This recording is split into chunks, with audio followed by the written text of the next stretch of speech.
This is artist Albrecht Dürer. He was considered the Leonardo of the North. He was a painter, a mathematician. He liked to study human proportions and perspective. We are now in the High Renaissance of Northern Europe, and he is the first and foremost most important painter of the High Renaissance of Northern Europe. He took an important trip to Italy in 1494. It was actually his honeymoon. Funny thing about that honeymoon is that his wife never went with him. His father was a goldsmith, and he pushed him to do art because his father knew that he was very talented. They also knew that Durer had some interesting sexual issues because it's been recorded that he was prescribed aphrodisiacs. He didn't particularly like his wife. He often includes ways of toying with our intellect when he does paintings. And so let's look at his artwork.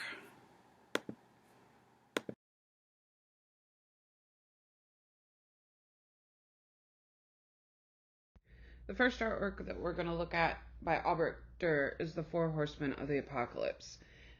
He carved it from 1497 to 1498. It is a woodcut print, and it's from the Metropolitan Museum of Art in New York City. It's about 15 and a half by 11 and an eighth inches, so a little bit like the size of a legal pad of paper. The subject of the print is the dissemination of the population from the book of Revelation in the Bible. We see the four figures of the apocalypse. Conquest, he is the crowned rider with a bow on a white horse. War is the figure with the sword. Plague and famine is the figure with the scales. And then death is the rider with the sickly looking horse in front of the picture plane. One of the most fascinating things about Durer is the detail in which we can see that he carved his prints with. We know that he had training as a goldsmith.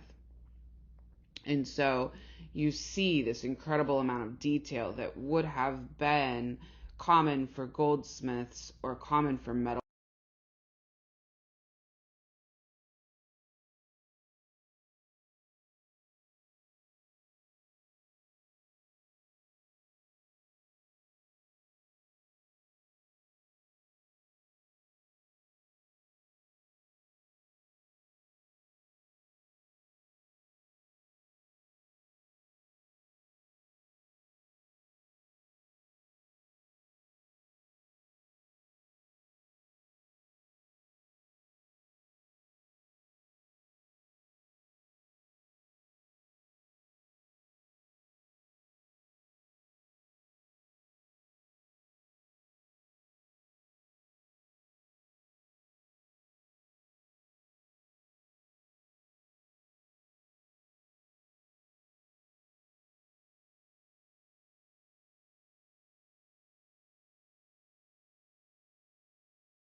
This is Albrecht Durer's The Fall of Man, done in 1504. It is an engraving in metal, not in wood. We know that Durer was interested in the Renaissance proportion of the human body. He studied these proportions by dissection of cadavers, and he's an expert at representing the human figure in his drawing skills. If you recall, I told you that Durer was a mathematician. This aided him in drawing precise proportions and figures that were proportional. I also told you that he took an important trip to Italy in 1494.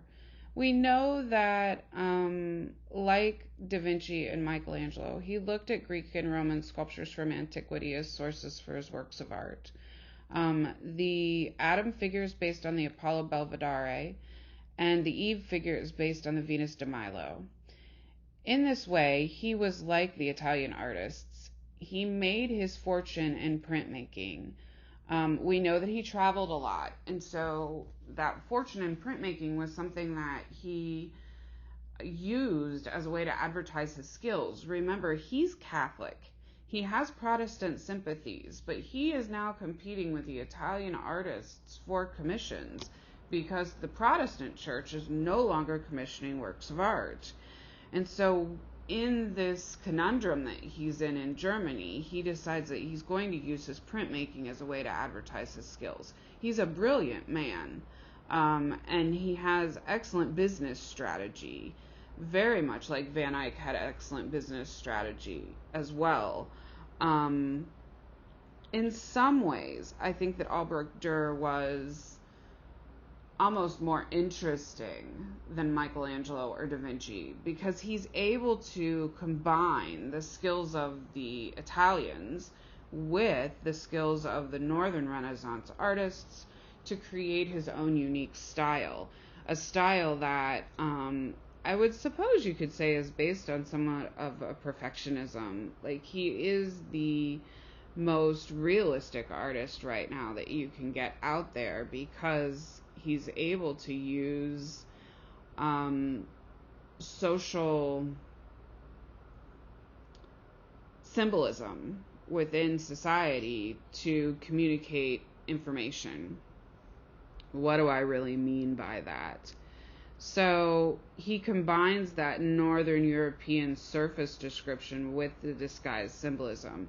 So even though this is a engraving about Adam and Eve and the moment of original sin, he represents the animals in the image to send a message of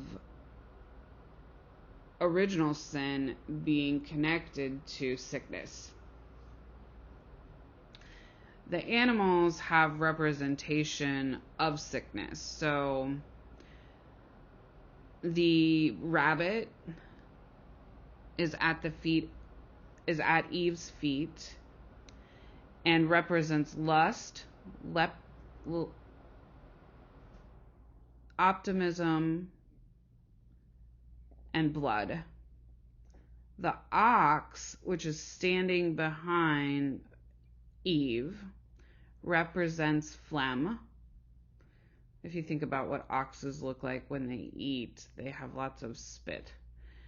The cat that sits in the forefront of the picture plane represents impatience and pride.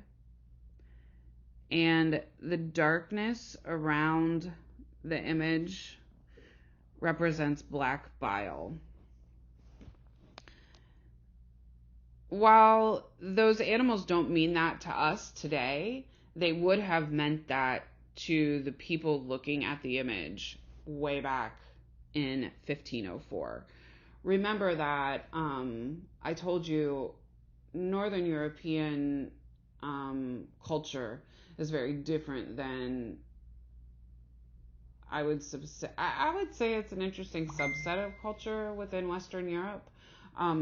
They still have these weird sayings that go along with they go along with their culture, like fish rots after 3 days. Basically, in our culture means don't overstay your welcome. So while it doesn't resonate with us as carrying those messages, back in 1504, it would have resonated with the people of the early Northern the people of the Northern area. So keeping in mind, he's marketing to the northern area, but he's also marketing to the Catholic Italian eras.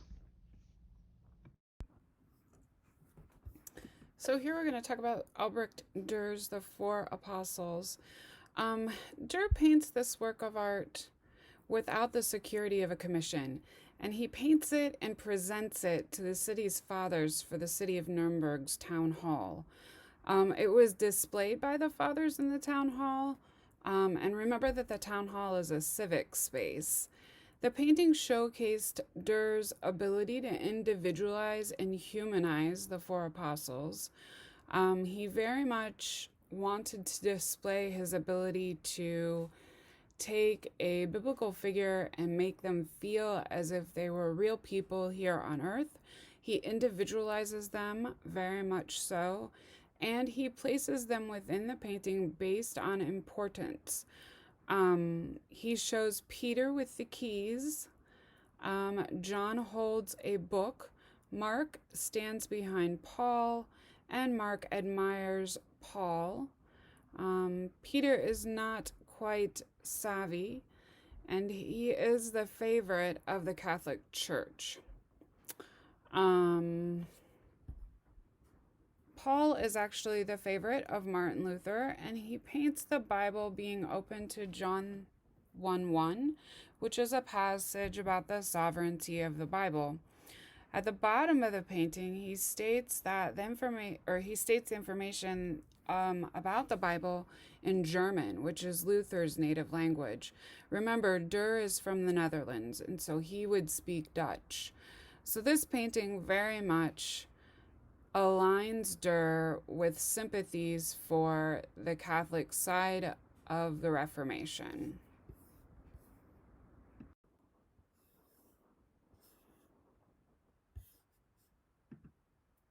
One of the things that I want to be sure that you fully understand is the idea that Durer was a Catholic. While he has Protestant sympathies, he was actually a Catholic and making works of art for the Catholic Church. Therefore, he is not subject to the same rules that the Protestants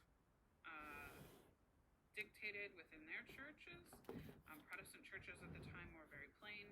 They did not have works of art inside of them. That is because one of the things that Martin Luther was upset about was that they were using icons instead of having actual religious figures there for important religious ceremonies.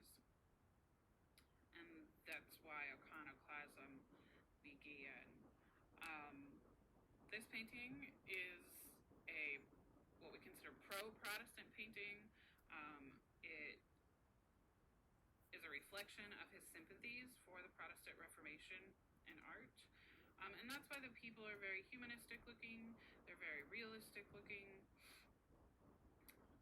And I think it's really important that you read in your textbook about this particular piece, the Four Apostles.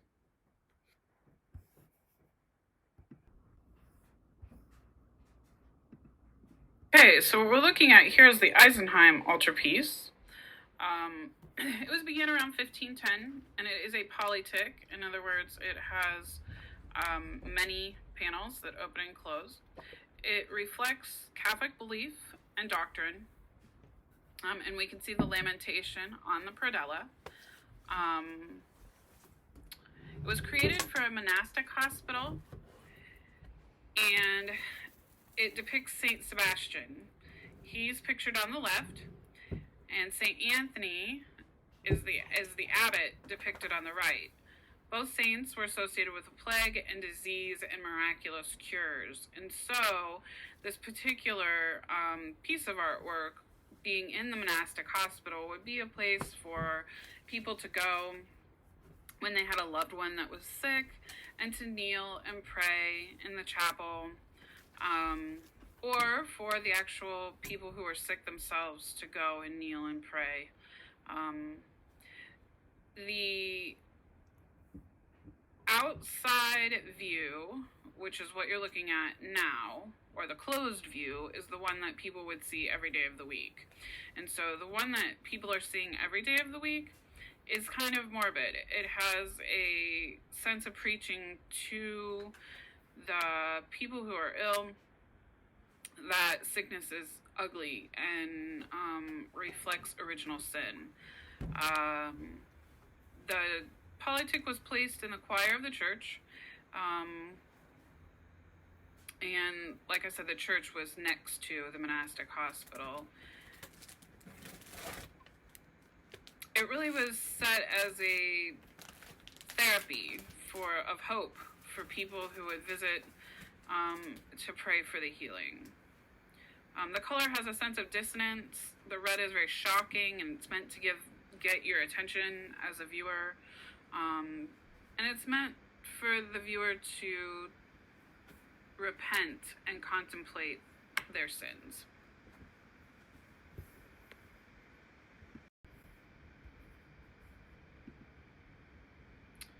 So this is